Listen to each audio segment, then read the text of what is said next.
Hallo daar. Vandag wil ek net 'n getuienis met jou deel wat met my gebeur het nou die dag. Ontmoet ek mense wat graag my wil ontmoet as gevolg van mense met wie hulle in kontak is.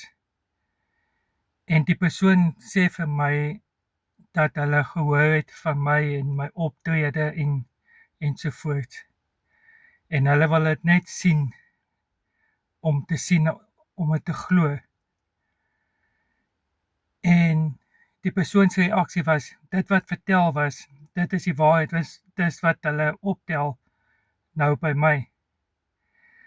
En daai gedagte tref my nadat ek met die persoon bietjie gesels het, waar Paulus in 2 Korintiërs 3 skryf en sê dat ons deur alle mense gelees word.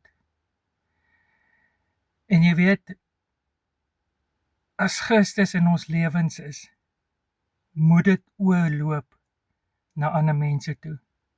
Dit beteken nie dat jy nie foute het nie. Dit beteken nie dat jy volmaak is nie.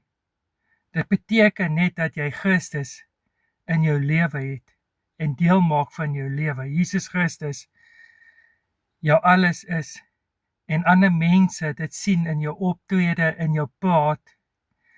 Want jy kan die storie onthou toe Petrus vir Jesus verloon het die een diensknegt vir hom gesê net voor Jesus se kruisiging, maar jy praat, jy klink soos hulle. Jy klink soos deel van Jesus se groep. En dit is hoe ons moet optree. Ja, ons word kwaad. Ja, ons maak foute. Ja, ons is net mense. Maar dit diskwalifiseer ons nie dat ons Jesus Christus in ons lewens het nie. En met al ons foute en met al daai dinge moet mense Jesus in ons lewens raak sien. So ek wil jou aanmoedig, as jy 'n kind van God is, leef Jesus ten volle.